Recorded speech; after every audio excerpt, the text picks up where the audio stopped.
Imaginons que j'arrive en retard, ce qui m'arrive au Hachem rarement, mais c'est déjà trop, à la synagogue pour Shacharit.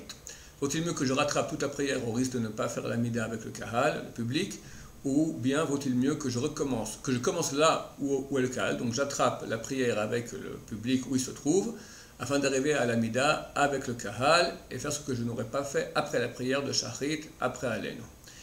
Ok, alors la halakha permet pour celui qui arrive en retard, si c'est exceptionnel, de sauter certains passages qui sont moins importants que d'autres pour arriver en même temps avec le kahal, le public, au début de la mida. Parce que ce que ça s'appelle faire une prière en public, c'est commencer la mida au début. Quand le Chartibour dit Baruch Hashem Gal Israël, on commence avec eux la mida.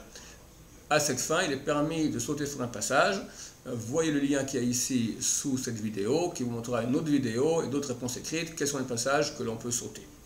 Alors, Rabbi Samad Shaul lui dit il ne faut pas agir ainsi parce qu'une fois qu'on fait comme ça, on arrive toujours en retard et toujours on saute. Alors, dans ton cas où c'est exceptionnel, tu peux faire ainsi. Ceux qui sont habitués à arriver en retard à la synagogue, mieux vaut qu'ils ne sautent pas, que ça leur fasse mal de rater la prière en public à condition qu'ils comprennent ce que c'est. Il y en a qui ne faire ni ça, de sauter ça leur fait rien, et de rater la prière en public ça ne fait rien du tout. Alors eux, je ne sais pas quoi leur dire.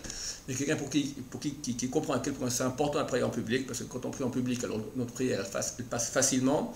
Sinon, elle est arrêtée par nos péchés, par les anges malfaiteurs qui veulent empêcher notre prière de monter. On regarde qui on est dans le ciel, on nous examine, c'est très difficile. Donc c'est extrêmement important de prier avec le public. Celui qui comprend cela, alors qu'il ne saute aucun passage pour rater exprès la prière en public, afin que le lendemain matin il soit moins paresseux, se lève à l'heure pour ne devoir rien sauter et faire sa prière de A à Z avec le public comme il se doit bien. Si quelqu'un voit que ça ne sert à rien, alors mieux vaut qu'il saute les passages pour prier avec le public, comme c'est expliqué dans la vidéo ci-dessous.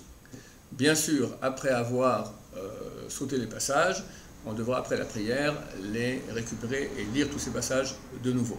Sinon, alors notre prière est manquante et notre âme est donc manquante de partie d'âme qu'on reçoit par la prière. Toute notre journée, on marche comme des boiteux et on fonctionne beaucoup moins bien à cause de cela. La prière amène beaucoup de flux à condition que la fasse en entier. Donc a priori on la fera dans l'ordre, si on n'a pas le choix, comme j'expliquais, alors on fera dans le désordre, en rattrapant après la prière les passages qu'on aura sautés avant la Hamida. Bonne prière et complète.